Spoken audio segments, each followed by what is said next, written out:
I wanted to do a quick recap of our latest episode where I talked about the slab setup and our drain, waste, and vent plumbing going into the slab. As I said in the previous video, we decided to pressure test our drains using air, as water is our second most precious resource, following close behind time.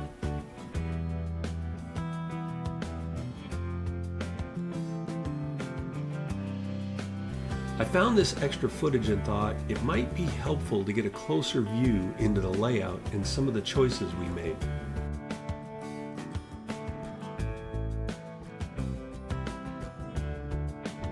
I hope you'll follow us along this journey and please ask any questions you might have. JC and I are always happy to lend a hand either electronically or even physically as the case may be.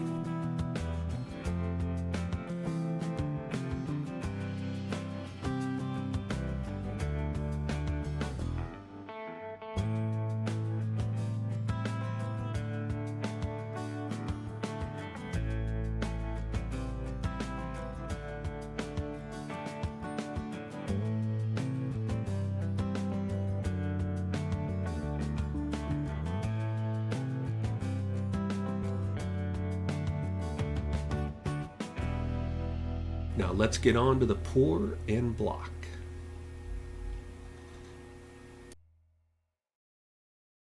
Okay, so here we are. They're pouring the first part of the slab.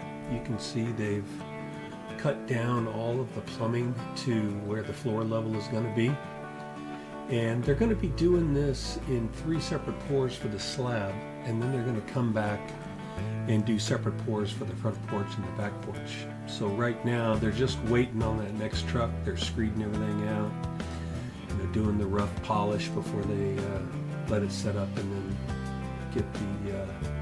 get the big equipment out to start polishing it up.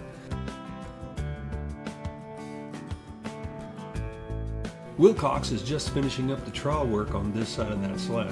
One cool thing they did was to form a groove so that when they do the next pour, it will create a tongue and groove feature to lock the slabs together.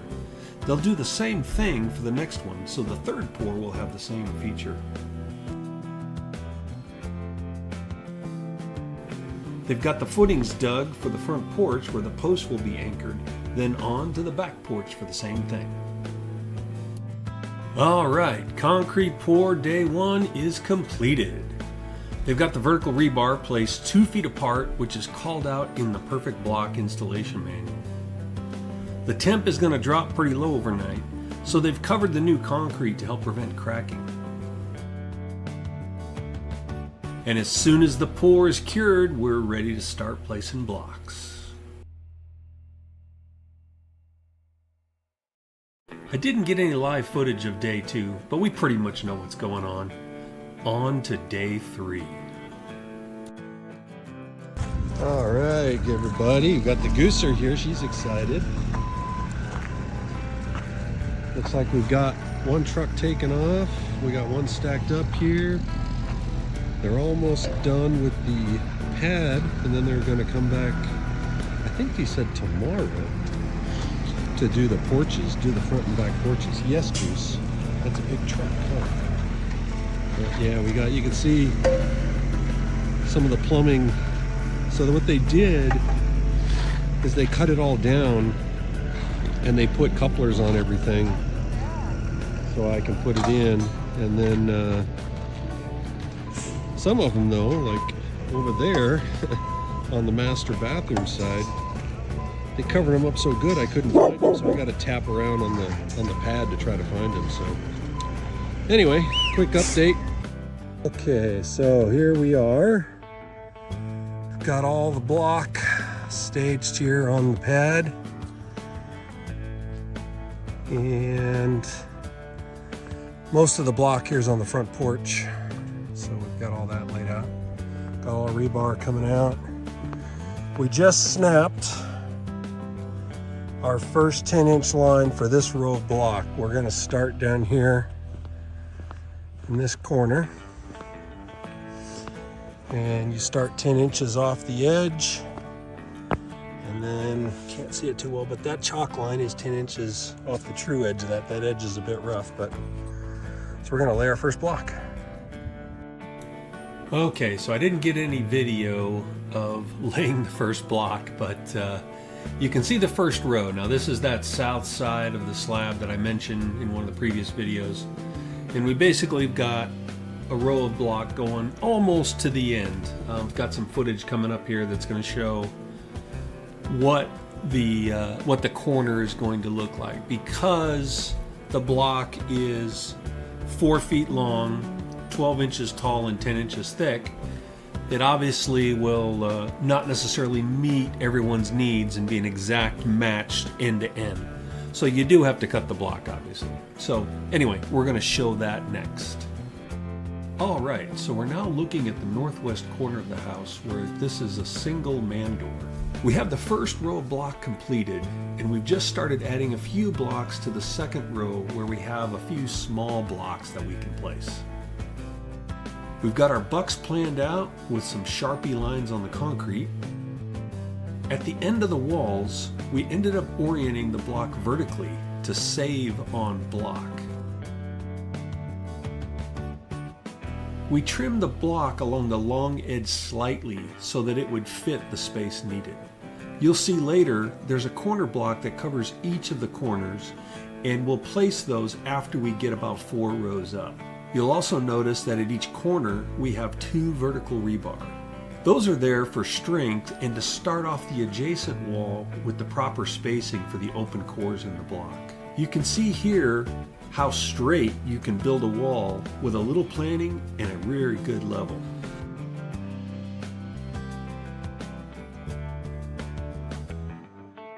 Here's another example of laying block vertically at the corner.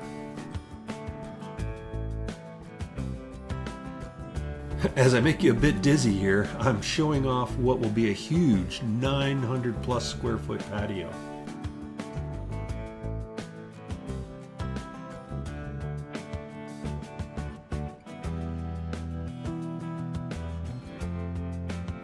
And looking west towards the front of the house, this is where the 12-foot sliding glass doors will be.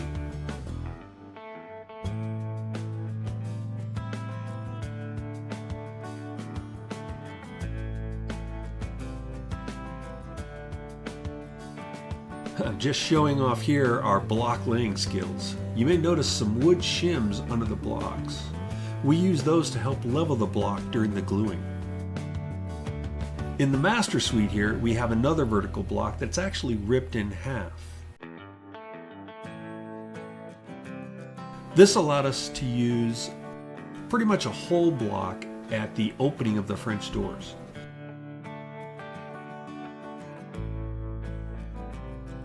This part of the wall was slightly longer than a single block can handle.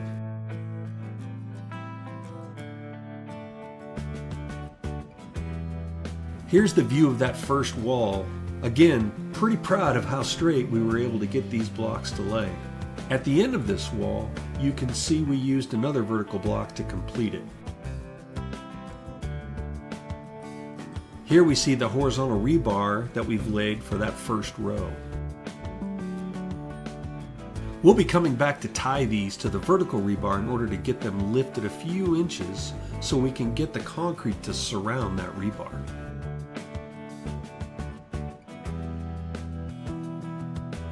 Here I'm showing how we have a minimum of 2-foot overlap for the rebar as called out in the Perfect Block manual.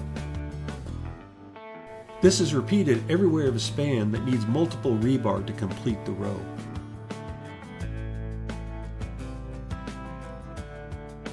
Here I'm showing the elevation of the rebar after we tie them off to each vertical. That way they're as close to the center of the horizontal core to give us the most strength. For the vertical rebar here, the manual calls for these to extend at least 24 inches above the slab. That way, when you place the other vertical rebar when the walls are completed, you'll have the 2-foot overlap that you need.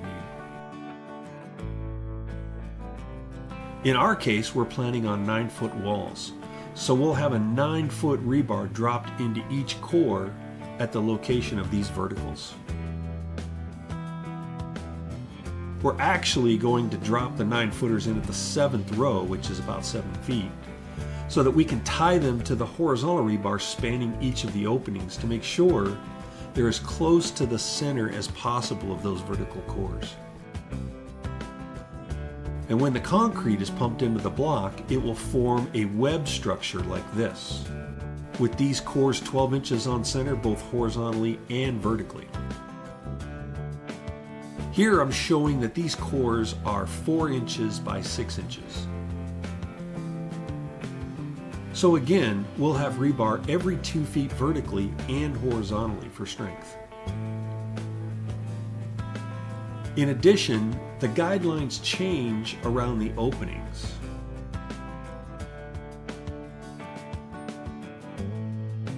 The Perfect Block manual calls for double the rebar, and in those areas we plan to use number 5 rebar. These here are all number 4 rebar. The number of the rebar denotes the amount of eighths in the rebar diameter. The manual says you can use number 4 around the openings, but because of the size of most of our openings, we're going to beef it up a bit with number 5s. The way rebar size is classified is a number 4 is 4/8, or in SAE format, ½ inch. Number 5 is obviously 5/8, which is the same measurement in SAE. The manual also calls out for 2 layers of horizontal rebar to act as the header. Where they cross a vertical rebar, one will go on the outside and the other will go on the inside. We also plan to use number 5 rebar for the lintels. Now let's talk about how we'll deal with this huge sliding glass door. With the span of this opening being 12 feet, in order to show off this awesome view of the Dragoon Mountains and Cochise Stronghold, we decided to use a glue lamb beam to span this opening to be extra certain it can handle the weight of the roof. This beam will overlap the block by about 12 inches or so on each side. To secure the beam to the wall, I had some custom brackets made to match the size of the beam. We'll place those during the pour for the walls, then once the beam is set and the concrete is cured, it will be secured with ledger lock structural screws. Okay, another day in the books. So row 2 is complete.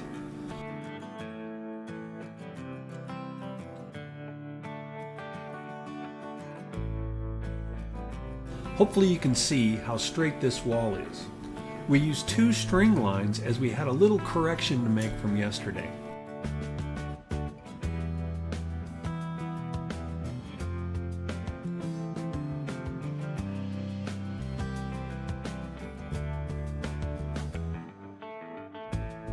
I'm not sure how well it shows on camera, but the first row of block here tilts out just a little bit. Seems these perfect blocks aren't so perfect. We found that you need to stay consistent on which side of the block you use to gauge plumb. Now we went on the inside and outside, and that's where we messed up. So at this point, we're going to be using the outside to gauge plumb. Since we adjusted the second row a bit more for plumb, we could get the string line to match up all the way to the end of the wall. Here's another look at that vertical block we used to fill out this wall. Now you're probably wondering why we placed this vertical block here instead of the end like the others. I didn't mention it in yesterday's video. Well, the vertical rebar needed to be adjusted due to the waistline cleanout we installed and where it happened to exit the slab. So that threw off the 2-foot alignment of the rebar on this wall enough that it made sense to add the vertical block here instead of cutting 2 blocks, one near the end and one near the cleanout. As you can see here, we use probably more glue than needed, but we damaged this block while installing it. The Perfect Block folks say there's no such thing as a bad block. So we glued it back together with the foam glue they recommend for installing as well as repairing, and it works just fine. The blocks glued together with this stuff are actually pretty strong. We'll need to come back and clean up the excess once the glue is fully cured with maybe a drywall saw and sand it down with a homemade rasp that I have. Now if we look down the line of block for this wall, you can see we're pretty straight again. I'm sure I've mentioned it enough, but this is the south wall of the master suite. Let's look inside these cores.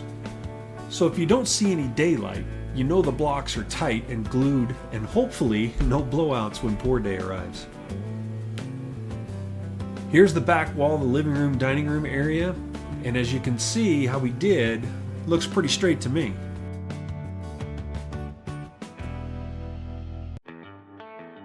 Here we can see on the top of this stack of blocks the corner pieces I spoke of yesterday. They're kind of interesting as they are asymmetrical like the regular blocks we use for the wall. Now we're back on that north side of the house again, where the man door we saw in yesterday's video. This wall looks pretty good. There's a slight bow a few blocks down, but it's pretty good. We put a string line on the outside of this wall and it lines up almost perfect, pun intended. So if I haven't mentioned it yet, the company that produces and sells these blocks is called Eco Building Systems. Their office and production is in Peoria, Arizona. Super helpful people. We met the owners of the company, did a walkthrough of our plans with them. They were very helpful. I'll put the contact info in the notes below. So anyway, that's the update for today. This has been our adventure so far into building our own home with the perfect block.